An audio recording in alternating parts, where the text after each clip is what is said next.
मुख्तार की मौत पर हिंदू महिला ने कही ऐसी बात कि लग गई गोदी मीडिया की वाट। आराम से बात कर रही हूँ, आराम से बात कर रही हूँ ना।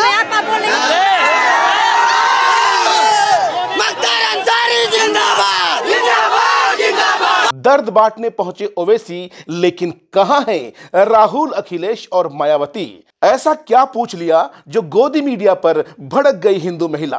आखिर मुख्तार अंसारी के लिए इतनी दीवानगी क्यों? गोली मारते हुए देखी हैं, मारते हुए देखी हैं। बताएंगे सब कुछ, बस वीडियो में आखिर तक बने रहिए। दोस्तों, मैं आज आपसे एक सवाल पूछता हूं कि मीडिया को आखिर लोकतंत्र का चौथा स्तंभ क्यों कहा जाता है, चौथा पिलर क्यों कहा जाता है, और आखिर क्यों समाज के आखिरी पंक्ति में बैठा व्यक्ति, बैठा इंसान मीडिया से आस लगाए बैठा है, उम्मीद लगाए बैठा है? क्या आपके पास इन सवालों का जवाब है? इन महत्वपूर्ण सवालों का जवाब मैं आपको देता हूं, फिर मेन मुद्दे पर आते हैं। दोस्तों, दरअसल मीडिया का मूल उद्देश्य, मूल मकसद सामाजिक, आर्थिक, राजनीतिक, धार्मिक, सांस्कृतिक और नैतिक विषयों से जुड़ी सूचनाओं को तथ्य के साथ सार्वजनिक रूप से सत्य को उद्घाटित करना है, यानी इनोग्रेट करना है।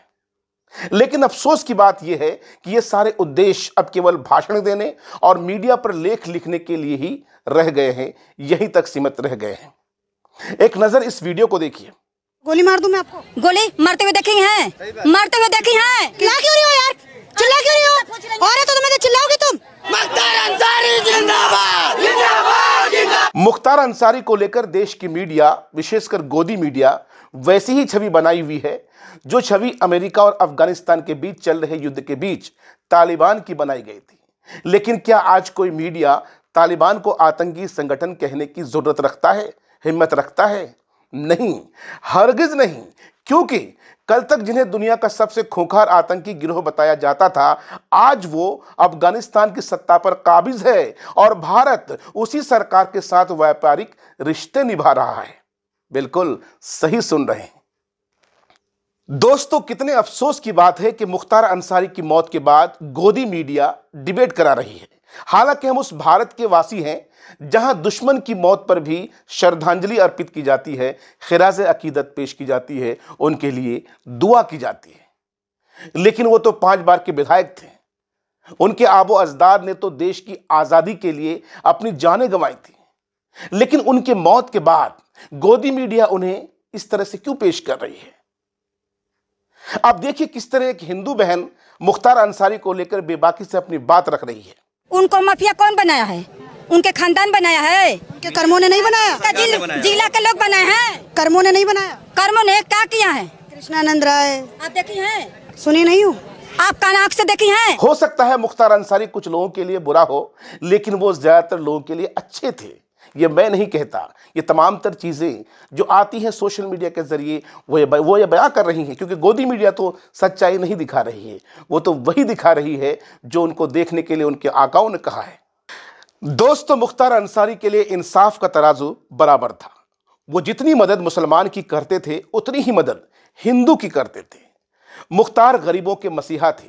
दोस्तों, इसी कड़ी में आपको बताते चले कि AIMIM यानी ऑल इंडिया मजलिस इत्तेहादुल मुस्लिमीन के चीफ और हैदराबाद से सांसद असदुद्दीन ओवैसी रविवार देर रात गाजीपुर पहुंचे। यहां उन्होंने मुख्तार अंसारी के घर मोहम्मदाबाद पहुंचकर उनके परिजनों से मुलाकात की। इस दौरान उन्होंने मुख्तार अंसारी के इस तरह जेल में मौत हो जाने को लेकर के भी सवाल खड़े किए और मुख्तार अंसारी के बेटे समेत तमाम जो घर के जिम्मेदारान हैं, जो घर के मेंबर्स हैं, उनको खिराज अकीदत पेश की, संतावना दी, उन्हें जो है धैर्य रखने के लिए कहा। ओवैसी ने मुख्तार के बेटे से सब्र के लिए कहा और कहा कि अल्लाह का इंसाफ सबसे बड़ा इंसाफ है। बेशक मौत हर शख्स को आनी है, लेकिन मुख्तार अंसारी ने अपनी अवाम के लिए जो कुर्बानियां दी हैं उसे कभी नहीं भुलाया जा सकता है। ये बातें ओवैसी साहब ने उनके साहबजादे से कही हैं। मुख्तार अंसारी के घर ओवैसी के पहुंचने से यूपी की सियासत, यूपी की राजनीति में गर्माहट आ गई है। अंसारी बहुजन समाज पार्टी के कद्दावर नेता और 5 बार के विधायक थे, लेकिन अभी तक ना तो मायावती, ना ही अखिलेश और ना ही राहुल प्रियंका उनके परिवार से मिलकर उनका दुख बांटने आए हैं। हालांकि दुख की इस घड़ी में लोग इस उम्मीद में होते हैं कि कोई आए उनका दुख बांटे। चुनाव का दौर है, यह बात मुसलमानों को चुभेगी जरूर।